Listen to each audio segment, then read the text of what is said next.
Stocks of the day जान लेते हैं। Yatin, good morning. And I am assuming कि ग्लेनमार्क के साथ शुरुआत करेंगे। बिल्कुल, ग्लेनमार्क के साथ शुरुआत करेंगे और जो स्टॉक 2% गैप डाउन हुआ था, यहाँ आप 8% की तेजी देख रहे हैं। बहुत सिंपल रीजन है, कंपनी का जो गाइडेंस है FY25 का वो बहुत तगड़ा है। इनफैक्ट कंपनी एक्सपेक्ट कर रही है 14,000 करोड़ का सेल और उस पर 19% मार्जिन, यानी अगर आप रफली कैलकुलेट कर दे तो अपर एंड जो है गाइडेंस का, उस पर कंपनी लगभग 2660 करोड़ रुपए के आसपास का एबिटा करेगी, जो इस साल लगभग 1200 करोड़ रुपए के आसपास था। ऑब्वियसली कंपनी ने और एक चीज की है, ग्लेनमार्क लाइफ में जो हिस्सा बेचा है उसके बाद डेट इन्होंने कम कर दिया और नेट लेवल पे अब कैश पॉजिटिव हो चली है कंपनी, तो कहीं ना कहीं इंटरेस्ट कॉस्ट बेनिफिट भी आपको किक इन होता हुआ दिखाई पड़ेगा और शायद ये बाजार को पसंद आई है बात, जिसके बाद स्टॉक में अच्छा मोमेंटम देख रहे हैं। इसी तरीके से इरेडा बहुत ही शानदार गाइडेंस है। कंपनी का टारगेट है कि साल 2030 तक लगभग 3.5 लाख करोड़ की ऑर्डर बुक यानी जो लोन बुक है वो कर दें और कहीं ना कहीं ये 50% CAGR की ग्रोथ बाजार को पसंद आ रही है। सुबह 200 रुपए का लेवल छू के आया काउंटर और अभी लगभग 4% की तेजी यहाँ देखने को मिल रही है और FTSE का इंक्लूजन भी यहाँ देखने को मिल रहा है। और आखिर में एफएल, यहाँ भी अगर आप देखें तो काफ़ी शानदार रिजल्ट्स रहे हैं। 500 करोड़ का रेवेन्यू जो पिछले क्वार्टर लगभग 490-95 करोड़ के आसपास का था। प्रॉफिट में भी अगर आप देखें तो अच्छी वृद्धि है, जिसके बाद शेयर में आप 5-7% का इनिशियल अपटिक देख रहे हैं। शुक्रिया यतिन, शुक्रिया stocks of the day screen पर रखने के लिए।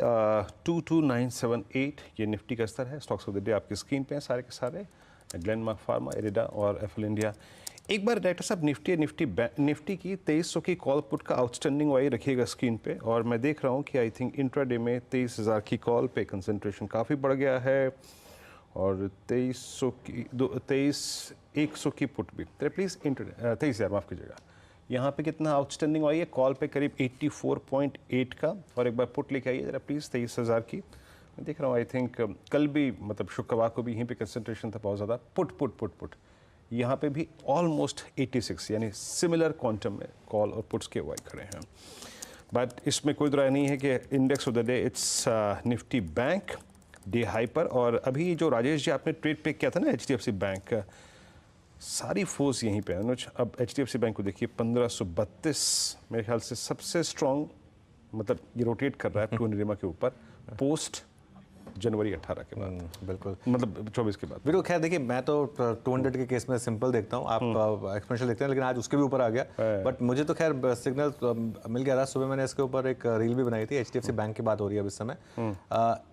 यहाँ पे ना बस इशू एक ही आएगा HDFC बैंक में। HDFC बैंक में बहुत लंबी एक टाइम कंसोलिडेशन हुआ है। इनफैक्ट वो चार्ट वापस रखेंगे एक बार जरा, वो टेक्निकल चार्ट जो था स्क्रीन पर, बहुत इंटरेस्टिंग चार्ट था वो जो अभी आया था आपकी स्क्रीन पर। क्योंकि मैं बताता हूँ उस चार्ट में मुझे क्या इंटरेस्टिंग दिखा। एक बार वापस वो टेक्निकल चार्ट रख दीजिए, आएगा देखिए आपकी स्क्रीन पर। हाँ, अब मैं बताता हूँ इस चार्ट में मुझे क्या इंटरेस्टिंग दिख रहा है। हाँ, ये वाला चार्ट, ये देखिए, ये एक अगर आप इसका टॉप देखेंगे ना, एक बहुत बड़ा डबल टॉप नेगेट हो सकता है ये, अगर ये इसी तरीके से चलता रहा स्टॉक तो। इसको देखिए आप एक बार। इनफैक्ट हाँ, ये काफ़ी इंटरेस्टिंग है क्योंकि 3-6 महीने में कई बार ये उन लेवल्स तक गया है और वहाँ से फिर स्लिप हुआ है। वो लेवल मैं बताता हूँ एग्जैक्टली कहाँ पर आएगा। 1550 पर, 1550 पर आएगा वो लेवल। 1550 अगर क्रॉस हुआ तो वो एक मेजर डबल टॉप को भी नेगेट करने की तैयारी हो रही है यहाँ पर। इंटरेस्टिंग हो सकता है ये।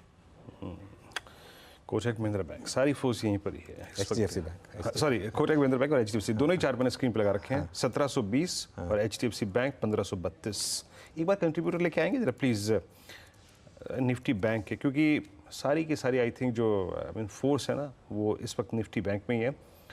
ये देखिए HDFC और कोटक, इंडसइंड बैंक, ICICI। आज क्लासिकल प्राइवेट बैंक्स डे है ना? बिल्कुल क्लासिकल। सिर्फ वही मेरे शीट डेरिवेटिव गिनर्स की जो है ना टिक बाय टिक चार्ट पे सिर्फ इससे अपीयर होती हुई। LNT थोड़ा सा बैकफुट पे है, बाकी सब जगह अगर आप देखें मोमेंटम मिसिंग है। मेरे स्क्रीन पे सारी पुट्स जो डे हाई पे ट्रेड कर रही हैं वो है थोड़े बहुत IT की, और LIC housing finance put at day high, LNT put at day high, SBI put at day high, ONGC put at day high. मतलब ये स्टॉक्स बैकफुट पे आके ट्रेड, मार्केट थोड़ा करेक्ट हो रहा है हायर लेवल से। LNT, Reliance, even for that matter ICICI bank भी मतलब स्टॉक्स रिलायंस करेक्ट हो रहा है काफ़ी अच्छा खासा, रिलायंस और एल&टी का कॉम्बिनेशन जो है वो करेक्ट हो रहा है, थोड़ा सा मार्केट निफ्टी को रेड में ले आया है, 2 पॉइंट नेगेटिव में भी आ गया है। देखते हैं बाय जोन में आता है या नहीं आता है, अगर आपने सुबह की रैली मिस कर दी थी तो देखते हैं अगर बाय जोन में मिलेगा या नहीं। चलिए